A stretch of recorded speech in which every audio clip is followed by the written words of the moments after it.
তো একদম রেডি হয়ে গিয়েছে আমার সরপুটির সর্ষে পোস্ত। তো চলুন এবার নামিয়ে নিয়ে আর আসছি। নমস্কার, আমি আবারও চলে এসেছি একটা রেসিপির সঙ্গে। আজ করব সরপুটি বা জাপানি পুঁটি মাছ যেটাকে বলে, তার সর্ষে পোস্ত।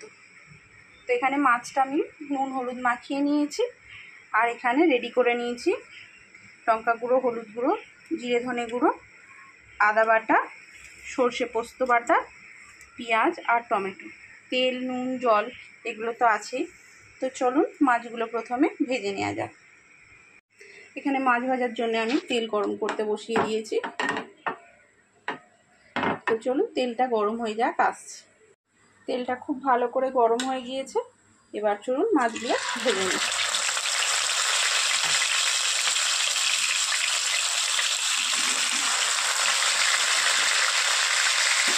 চলুন মাছগুলো ভেজে নিয়ে আর আসছি।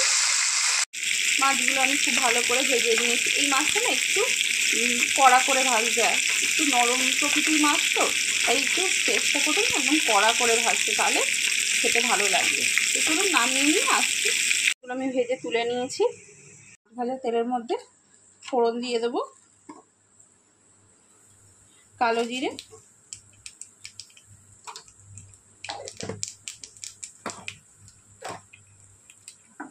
ফোড়নের মধ্যে দিয়ে দেবো পেঁয়াজ,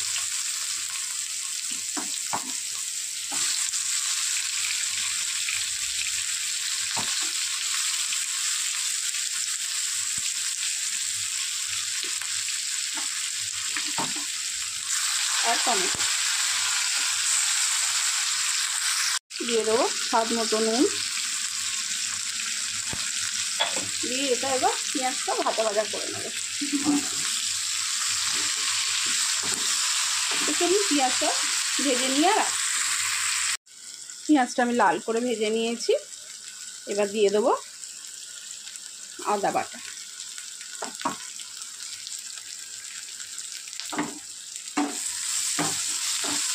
আদা বাটাটা দিয়ে আমি একটুখানি ভেজে নেবো।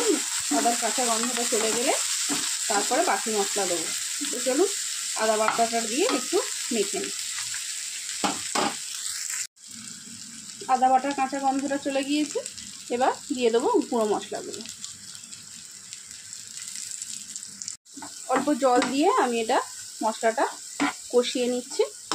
তো চলুন খুব ভালো করে কষিয়ে নিয়ে আর আসছি। খুব ভালো করে কষানো হয়ে গিয়েছে, এবার দিয়ে দেবো পরিমাণ মতো জল দিয়ে দিয়েছি। খুব বেশি জল দিইনি, এটা একটু গা মাখাই হবে। তো চলুন এটা এবার খুব ভালো করে ফুটুক, আসছে। ভালো করে ফুটে গিয়েছে, এবার আমি মাছটা দিয়ে দেব।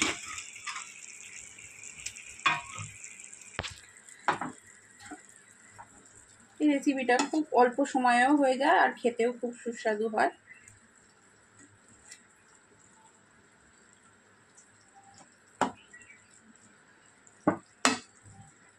এবার একটু উল্টে পাল্টে দেবো। মাছগুলো জাস্ট উল্টে দিয়েছি, এবার দিয়ে দেবো বেটে রাখা সর্ষে পোস্তটা।